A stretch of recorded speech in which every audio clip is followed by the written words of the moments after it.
this video, I'm going to show you an exquisite version of the song Slow Dancing in the Burning Room by John Mayer. And it's going to be played by two amazing guitarists, not being John Mayer. This comes from Rick Beato interview with Tommy Emmanuel and Mike Dawes. Tommy Emmanuel is an amazing, groundbreaking guitarist from Australia who celebrates fingerstyle and solo acoustic guitar.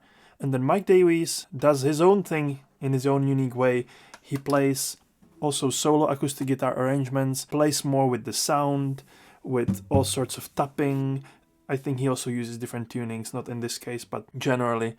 And they both are brilliant, and Rick Beato brought them together, and this is their version, improvising on the spot. I don't even know if Tommy knows the song, because this is Mike's arrangement of Slow Dancing in the Burning Room. And I thought it was just absolutely beautiful, and there's so much we can learn from this from the musical standpoint. So I'm going to play you the song and break down what's happening, what I'm seeing there as music coach, musician myself, and what's so beautiful about how they collaborate, connect together, and communicate first time playing together. Let's go.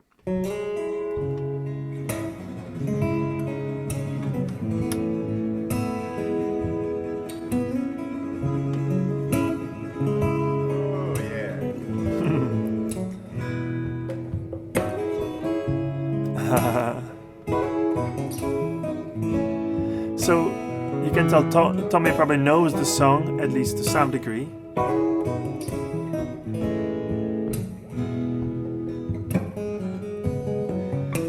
Okay, so even the beginning is beautiful. Tommy, just by doing this little oh yeah, appreciates Mike's playing, loving this groove, connecting to his groove even before he even starts playing, and just touching his guitar lightly.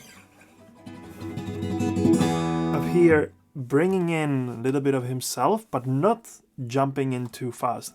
Listening, taking in what Mike is doing here. And this is Mike's arrangement, so he wants to contribute and not overshadow him, because Tommy, obviously, he could play on his own for the whole evening, and he sells out arenas with doing that. But here, he's tuning in, trying to appreciate what's coming out from the other side, and then join in when he feels invited. You can see him joining on the main hook, the guitar hook, this sort of upper harmony with him, so you can tell he either picked it up real quick, and probably he knows the song. I mean, it's a really famous song.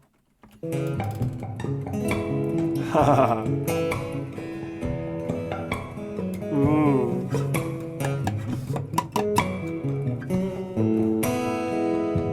Just contributing to the rhythm with this muted picks.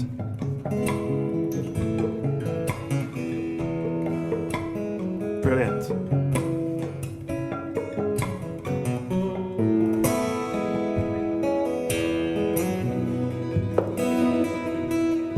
Adding another layer now.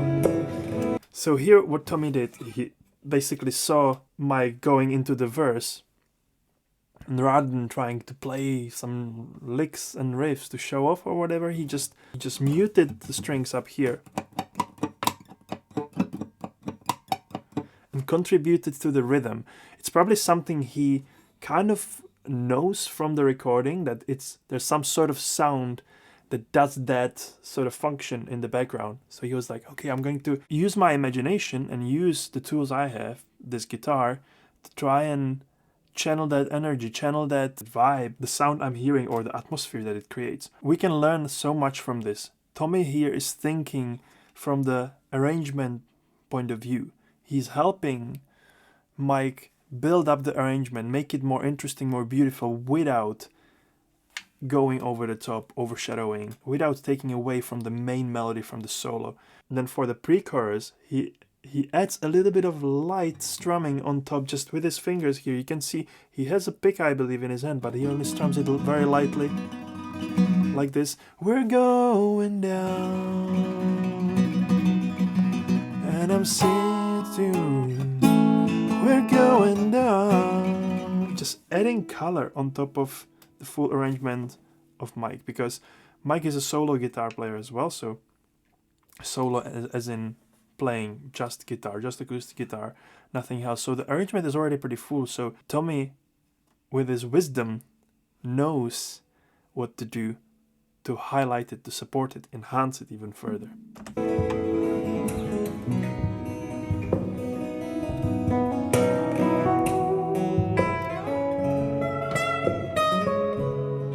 Cool. Here he switches into playing with his pick and delivering this thick, beautiful tone that's kind of resembles of what John Mayer would do on electric solo guitar there. But again, he only does that because there's a little bit of space in what Mike is doing, and he complements it. When he's playing those chords here,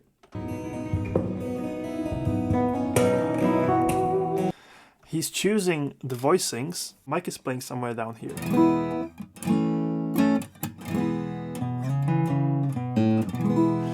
I don't know exactly what, his arrangement is beautiful. But Tommy is picking the voicings up here to beautifully complement and resonate and make what Mike is playing even more colorful. So he's using this inversion of the E major chord. E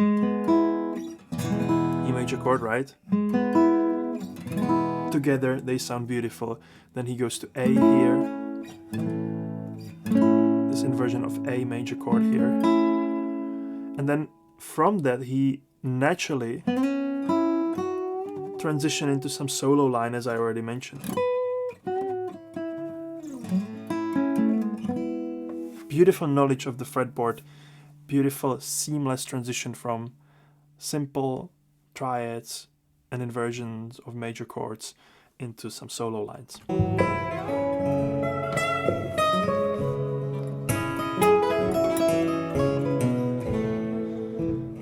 Beautiful dynamic here.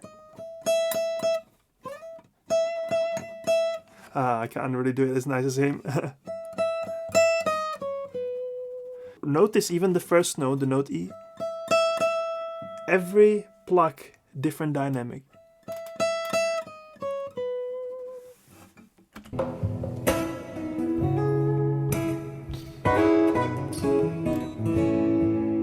Going back to the hook.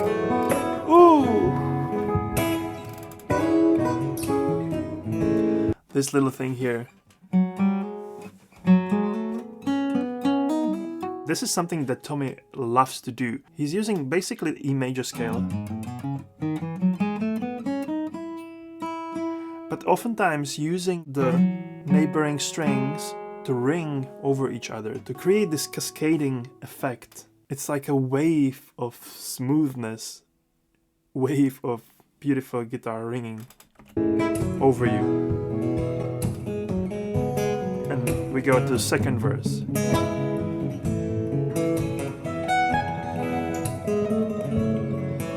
So not only he's adding more rhythm here, but also a bit more melody at the top. Building an arrangement again.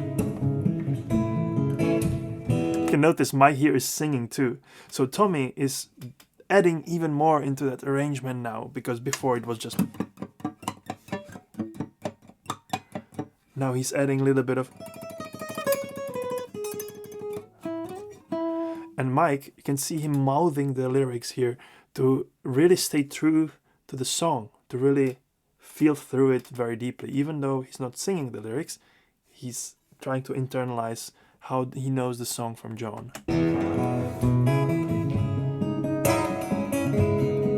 And again, the groove is really tight, trying to feel together. Listen.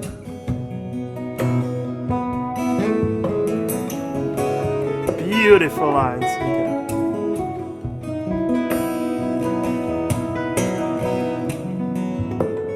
Ooh, these cascading harmonies, this is what Tommy loves. And look at Mike's reaction. So it's, I think I've explained it in one of my shorts. It's like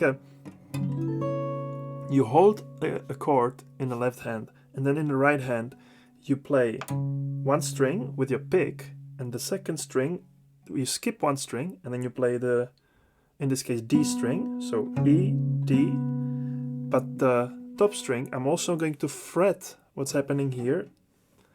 Not fret, I'm going to touch 12 frets higher than this, so it's somewhere here, so it creates a harmonic, and then I go.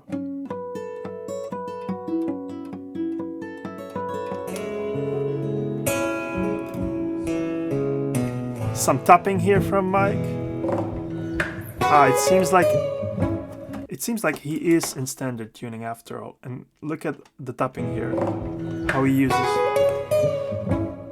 like he, again the harmonic.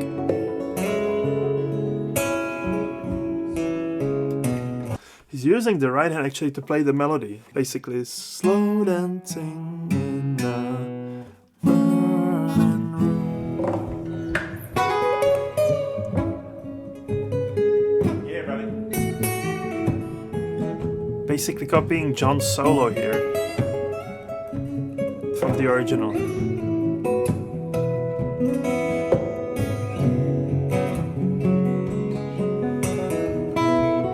Giving it over to Tommy now.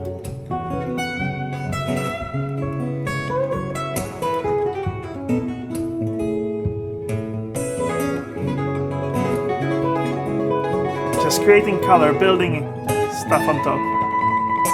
Tremolo.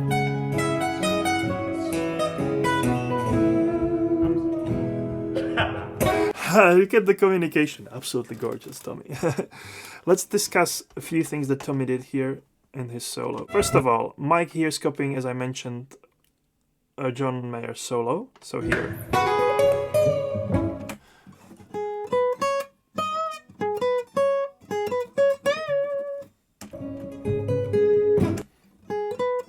So this is C sharp pentatonic. Starting from 9th fret, I'm playing it, maybe he's playing it slightly differently, I'm not sure. To 12, and then bending on 14th.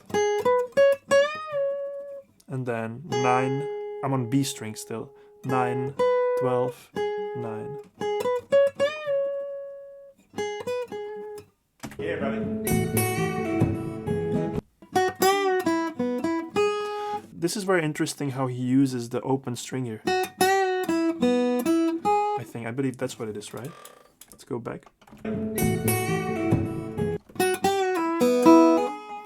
I think this is what he does. He bends on the 7th fret on B, then pulls off from the 5th fret on B to open B, and then plays open E, and then ends on 4th fret on E. So beautiful use of those pull-offs and open strings to play the John's original melody that's probably played originally somewhere up here.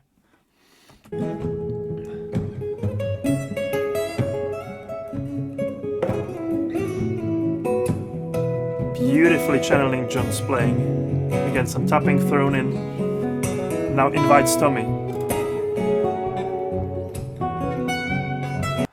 This is beautiful. I'm not sure exactly. Oh, I see.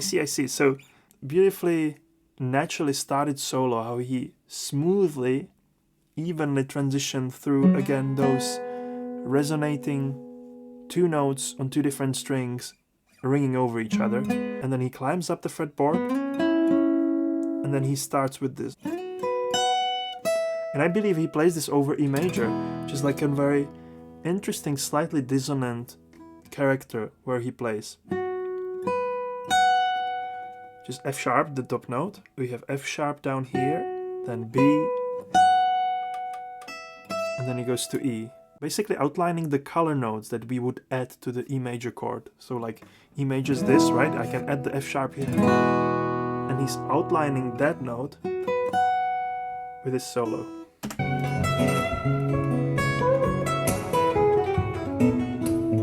Maybe he played it over C sharp minor. Doesn't matter, same principle. Tremolo here.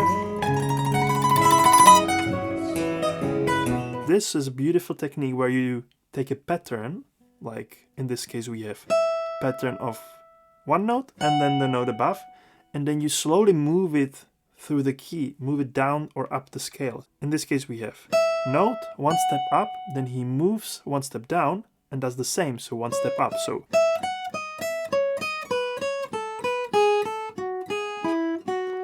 you can use this if you want to get out of keep playing scales just in its order. You can try it and use these patterns. One other one that's quite common can be in thirds.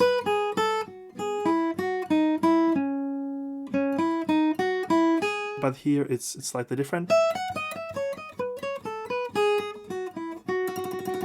And the tremolo, as I mentioned. If you want to do effective tremolo, small movements and relaxed wrist is the key.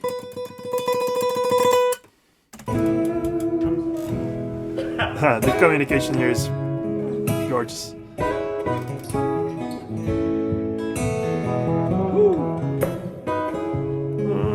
Changing the ranges they play in.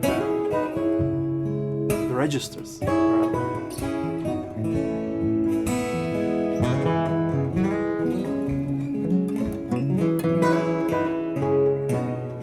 Oh, the slowdown. Oh, did you see that little peak that Tommy had at his fretboard? Wow. Here, do you see Tommy how he like peeked at Dave's fretboard at the end to predict what was the ending chord he was gonna play? Here. See, here he's looking at his hand and sees that he's not playing the tonic, which would be the E, but he's playing some F sharp sus. I don't think they were rehearsed. I think Tommy Emmanuel is so experienced that rather than presuming that they're going to go to tonic, he in the real time watched his hand and was like, oh, this is interesting, and went along with it. Even the slowdown was very well felt through right here. Right here, and again, take...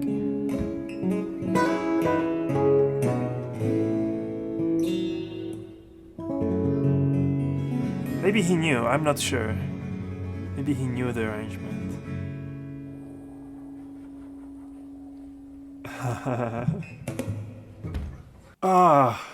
Such a joy to watch that.